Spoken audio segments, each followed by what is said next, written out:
بہت ہی بہترین قسم کے الفاظ جو حدیث پاک کے اندر سرکار دو عالم حضرت محمد صلی اللہ علیہ وسلم دعا مانگنے سے پہلے ان الفاظ کو ارشاد فرمایا کرتے تھے، بڑے زبردست قسم کے الفاظ ہیں۔ اللہم انی اسألک مسألۃ المسکین، اے اللہ میں آپ کے سامنے ایسے سوال کرتا ہوں جیسے ایک مسکین سوال کرتا ہے۔ مسکین جس کے پاس کچھ نہ ہو، سارا جس کا لٹ چکا ہو، ختم ہو چکا ہو، جیسے اس مسکین کی حالت ہوتی ہے۔ اللہم انی اسألک مسألۃ المسکین وابتہل الیک ابتہال المذنب الذلیل، اور اے اللہ میں اس طریقے سے آپ کے سامنے بلبلاتا ہوں جیسے ایک گناہ گار جب اس کو یقین ہو جائے کہ مجھے میرے گناہ کی سزا ملے گی، اس وقت وہ بلبلایا کرتا ہے، ایسے میں آپ کے سامنے دعا مانگتا ہوں۔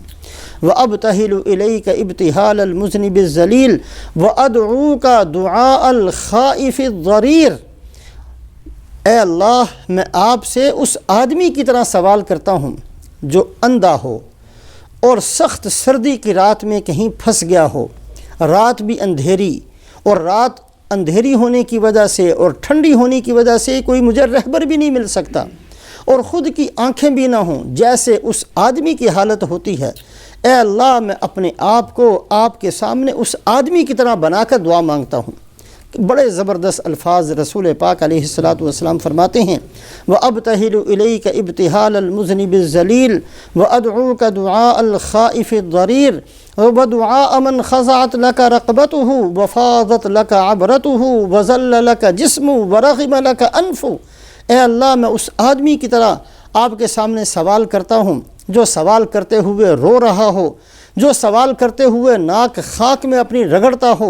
اے اللہ اس انداز سے میں آپ سے مانگتا ہوں۔ یہ ہمیں سکھایا ہے کہ یہ نہیں کہ بے نیاز ہو کر اللہ تیری مرضی دیتا دے، نہیں دیتا تو نہ دے، مجھے کون سی ضرورت ہے، ایسی دعائیں نہیں قبول ہوتی۔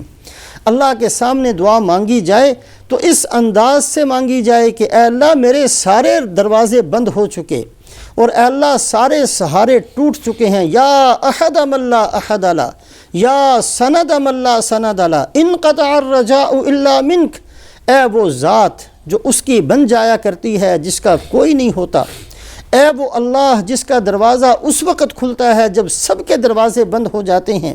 اے اللہ میری امیدیں سب سے کٹ چکی ہیں، میں اپنی امیدیں صرف آپ سے وابستہ کرتا ہوں۔ اس انداز سے اللہ سے دعا مانگی جائے تو اللہ پاک اس دعا کو قبول فرماتے ہیں۔ دعا مانگنے سے پہلے انسان کے لیے ضروری ہے کہ اپنی بے بسی کو اور اپنے محتاج ہونے کو اللہ کے سامنے نمایاں طور پر واضح کرے، اس بات کا اقرار کرے کہ اللہ میرے بس میں کچھ نہیں ہے، میرا مسئلہ آپ ہی نے حل کرنا ہے، میں بے بس ہوں اور میرے ہاتھ میں کچھ نہیں ہے۔ جتنا انسان اپنی بے بسی کو اور اپنے بے کس ہونے کو اللہ کے سامنے ظاہر کرتا ہے، اجابت قبولیت اتنی ہی زیادہ اس بندے کی طرف متوجہ ہوتی ہے۔ اسی وجہ سے امن یجیب المضطر اذا دعاہ، قرآن پاک کی آیت ہے کہ کون ہے جو دعا کو قبول فرمائے اور اس وقت جب کہ بندہ پریشان ہو چکا ہو، مضطر ہو۔ مضطر اس آدمی کو کہتے ہیں جس کو بچانے والا اب کوئی نہ ہو، اور وہ بے اضطراری کیفیت جب بندے پر آ جاتی ہے، اللہ فرماتے ہیں کون ہے جو اس کی دعا کو سنتا ہے، سوائے اللہ کے کوئی نہیں سنتا۔ اور اس کے بارے میں قصہ جو حدیث پاک کی کتابوں کے اندر موجود بھی ہے کہ ایک آدمی کہیں سفر کر رہا تھا، تاجر تھا، مال تجارت اس نے اٹھایا ہوا تھا۔ دوسرا آدمی راستے میں اس کو ملا کہ بھی کہاں جا رہے ہو؟ اس نے کہا جی میں اپنا مال لے کر فلاں شہر کے اندر جا رہا ہوں۔ اس نے کہا نہیں اس راستے پر نہیں، یہ چھوٹا راستہ ہے، اس راستے پر چلو۔ اس نے کہا میں نے تو یہ راستہ نہیں دیکھا۔ اس چور نے کہا میں تو ہمیشہ اس راستے سے آتا ہوں، بہت مختصر راستہ ہے اور بڑا اس میں پانی بھی ہے اور اس میں سبز علاقہ ہے، اس راستے سے چلتے ہیں۔ لہٰذا وہ اس کے ساتھ ہو لیا۔ تھوڑی دور چل کر وہ راستہ ایک بیابان میں ختم ہو گیا، وہاں بہت سارے سر اور انسانی اعضاء پڑے ہوئے تھے۔ اس نے کہا میں نے تو کئیوں کو بھلا پھسلا کر اس میدان کے اندر لے کر آیا ہوں، یہاں لاتا ہوں، ان کو قتل کر لیتا ہوں، ان کا مال پر قبضہ کر لیتا ہوں، تمہارے ساتھ بھی یہی کرنا ہے۔ کہ اچھا اگر مال ہی لینا، مال لے لو، مجھے چھوڑ دو۔ کہا نہیں مال تو میں نے لینا ہے، لیکن میں خامخواہ تمہیں چھوڑ دوں، کہیں اور جا کر شور مچا دو، میں نے تمہیں بھی نہیں چھوڑنا، مال تو میرا ہی ہے لیکن تمہیں بھی قتل کرنا ہے۔ اس نے کہا اچھا مجھے 2 رکعت نفل پڑھنے دو۔ ان کا ٹھیک ہے پڑھ لو۔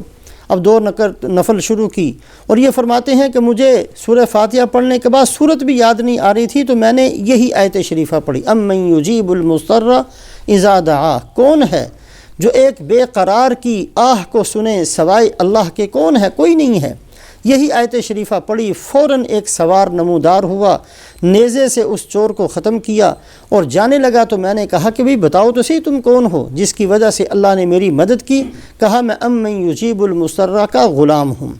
تو جو آدمی پریشان ہو کر اپنی بے بسی اللہ کے سامنے ظاہر کرتا ہے، اتنی ہی اللہ کی طرف سے قبولیت متوجہ ہوتی ہے۔